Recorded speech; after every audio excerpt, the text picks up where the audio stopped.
Hello, and welcome to the Shipwreck Archive. Thank you. Would you happen to have Frau Maria's Art of the Sea? Here we are. Enjoy!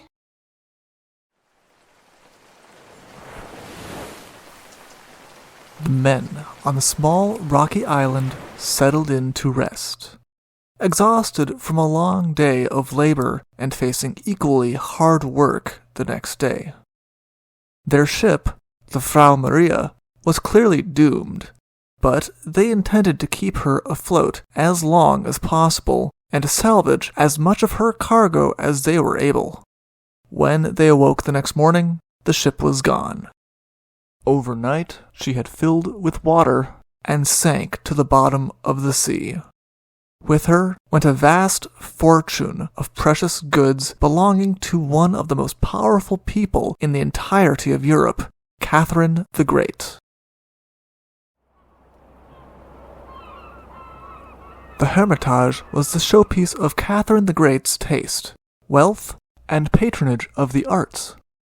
It was a place not only to raise her prestige, but also the prestige of all of Russia in the eyes of Europe. With this in mind, Catherine the Great had not spared any expense when filling the Hermitage with exquisite art pieces and a wealth of treasures. It was, therefore, of no great surprise that when it was announced that there was to be a large art auction in the Dutch Republic, Catherine the Great made sure that she was represented to add to her already large collection. The collection at auction was the collection of a deceased lumber merchant who was known to have collected a lot of the Dutch masters. It was certainly not something that Catherine the Great could ignore. The Frau Maria, the ship selected to carry Catherine the Great's newly acquired art from the auction, was not an assuming ship. It certainly did not look like a treasure ship.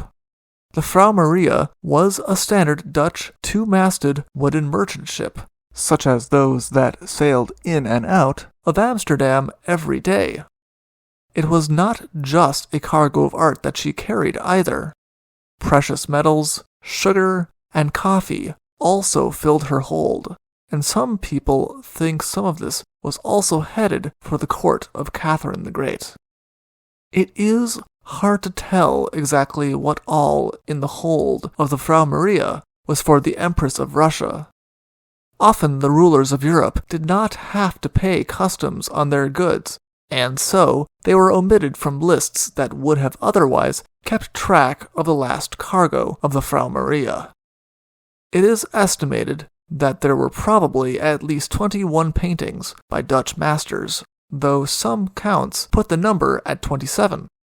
All of them carefully packed in sealed metal tubes of tin or lead for the voyage by ship.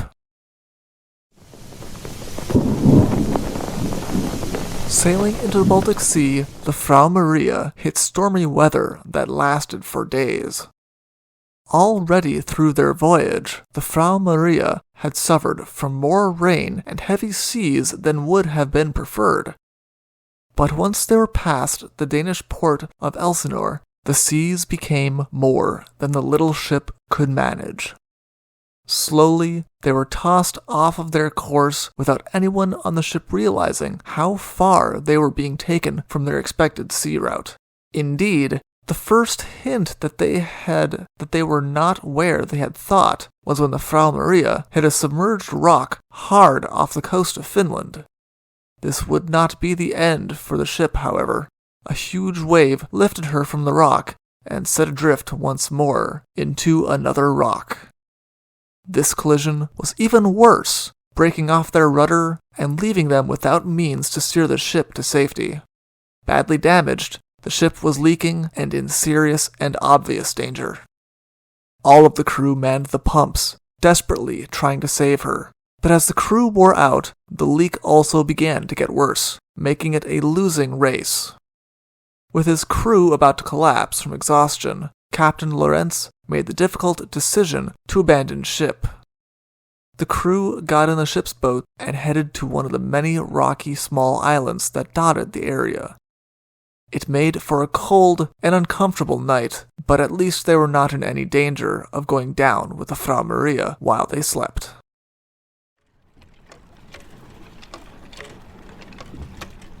To the amazement of the crew the next morning, they awoke to find that the Frau Maria was still above water. While the ship had clearly been dealt a mortal blow, that it was still afloat at all filled Captain Lawrence with a new hope. Perhaps they would be able to save her precious cargo. He and his men rowed back to the Frau Maria and once more manned the pumps. For the next few days, the crew's efforts managed to keep the ship afloat while they battled to reach the cargo and save what they could, which was a hard and thankless task. The first hint that Captain Lawrence had that they were not winning the race against the water was when he tasted the water from the pumps and realized that it was sweet. He immediately realized with some despair that the water had reached the cargo of sugar. Things were to get worse, however. Next, the pumps started to bring up coffee beans. This was to prove to be the final blow to the Frau Maria. Slowly, as they pumped water from the ship, more and more coffee beans from the cargo were brought up, until finally they clogged the pumps entirely, rendering them unusable. The crew retreated with a little bit of the cargo that they had managed to rescue, and camped out for another night on the cold, rocky island. They had hoped to return to the ship the next morning and continue their work, but it was not to be. Without pumps in full functioning order, they had not been able to remove enough water to keep her afloat overnight. The Frau Maria was no longer on top of the ocean. Considering the value of her cargo, as well as the owner, the crew must have known that there was likely going to be trouble over this. And there was.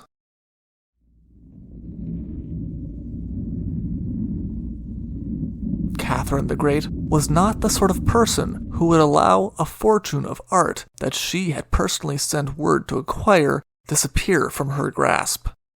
As soon as word reached Russia of what had happened to the Frau Maria, Russia began to correspond with Sweden, who then were in control of Finland, wanting to know how it was that the paintings could be retrieved.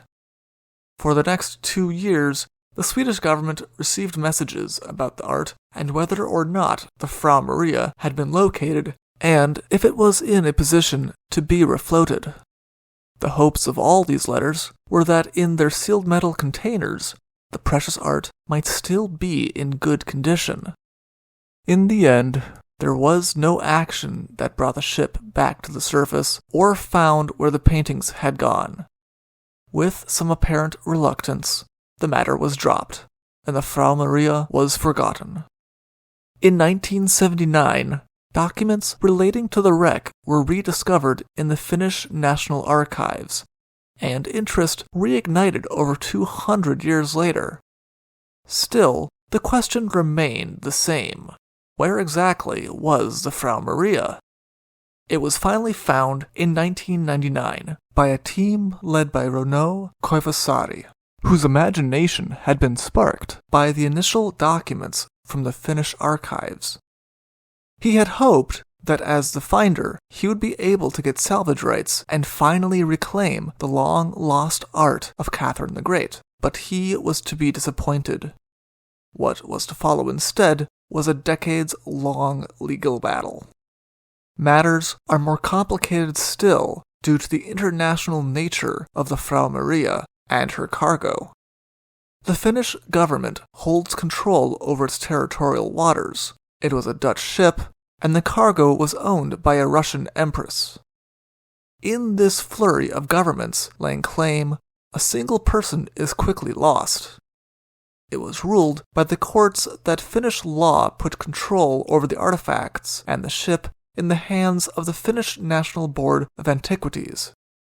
Koivusari was not the final person to lay claim on the ship, however.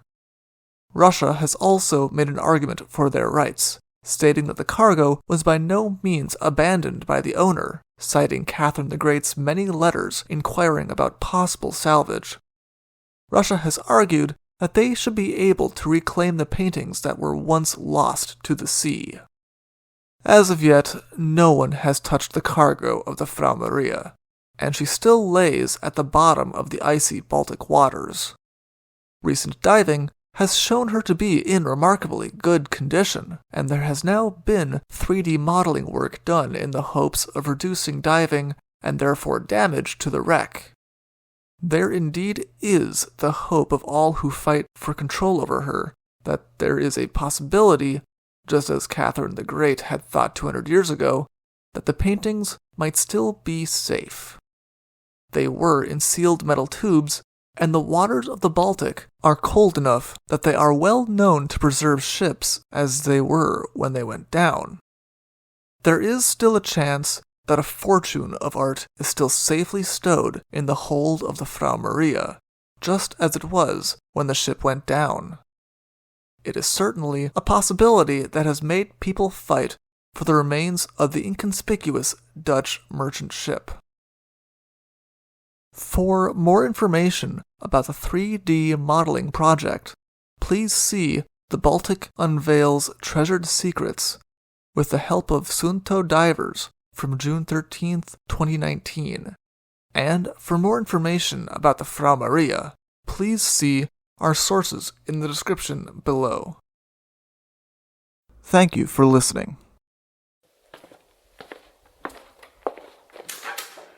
Thank you for visiting the Shipwreck Archives. See you soon.